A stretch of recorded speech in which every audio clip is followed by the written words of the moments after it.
Cuenta una antigua leyenda judía, que un rabino quiso imitar a Dios y crear vida, un ser que le sirviera como esclavo.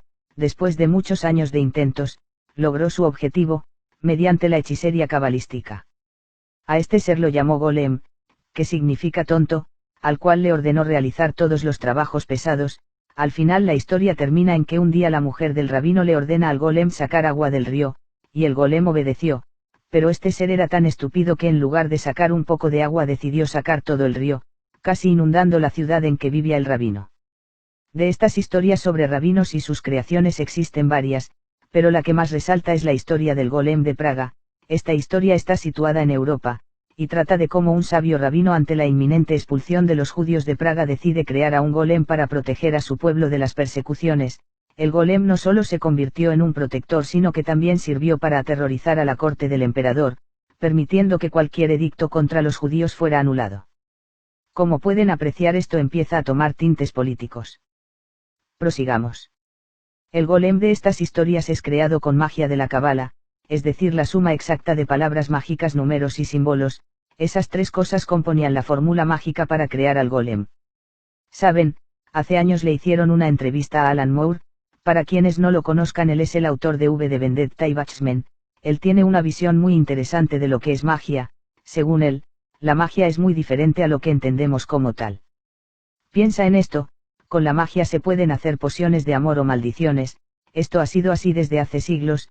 El punto de vista de Alan Moore es que el manejar la magia es lo mismo que manejar palabras y símbolos, en forma de los medios de información y entretenimiento.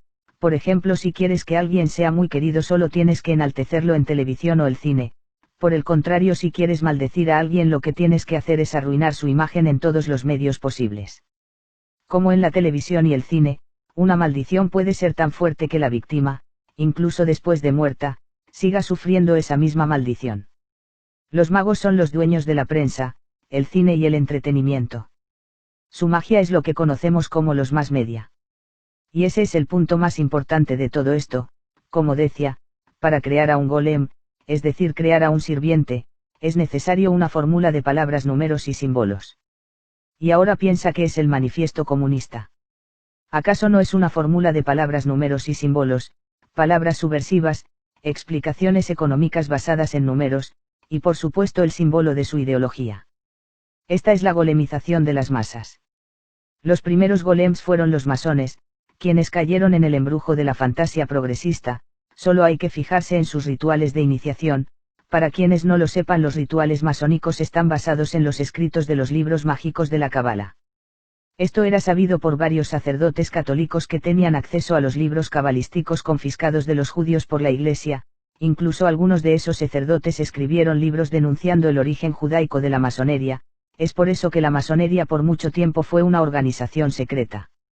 Desgraciadamente, los libros antimasónicos aparecerían varias décadas después, cuando las logias masónicas ya estuvieran establecidas en varios países. Los primeros golems masónicos tuvieron el único propósito de destruir el orden establecido en Europa. Los europeos serían demasiado ingenuos al abrirle las puertas a estos golem masónicos, pero al menos tienen la excusa de que nunca antes en la historia habían conocido a un ser así. Después de todo, los golems masónicos no aparecían como enemigos del orden establecido, sino que venían con promesas de un mundo mejor.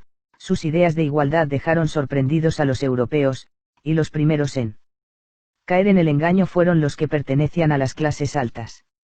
Ninguno se dio cuenta a tiempo de que sus discursos de igualdad, fraternidad y libertad provenían del judío internacional, sino que creyeron que sus ideas igualitarias emanaban de la mente del hombre blanco europeo. El judío le había dado la orden a su golem masónico de destruir las monarquías europeas, porque en las monarquías los judíos no tenían voz ni voto.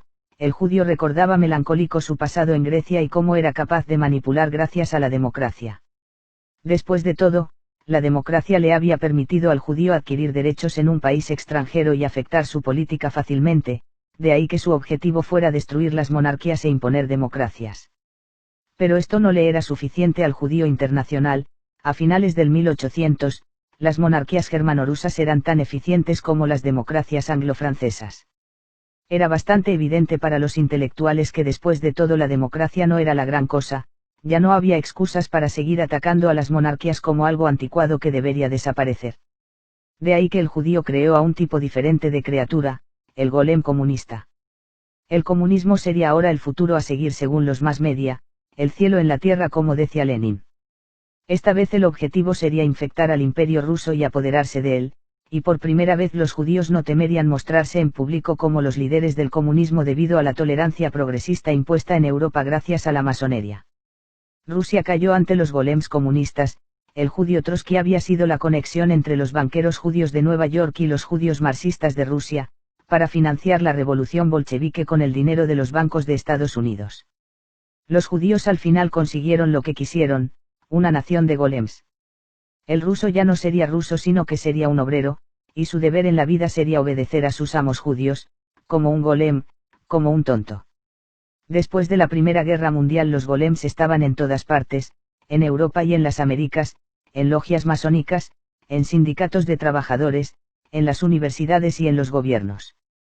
Cuando Hitler llegó al poder, no solo se ganó al judío como enemigo sino que también provocó la ira de los golems internacionales. La Segunda Guerra Mundial se convirtió en una cruzada para erradicar la manipulación hebrea en el mundo.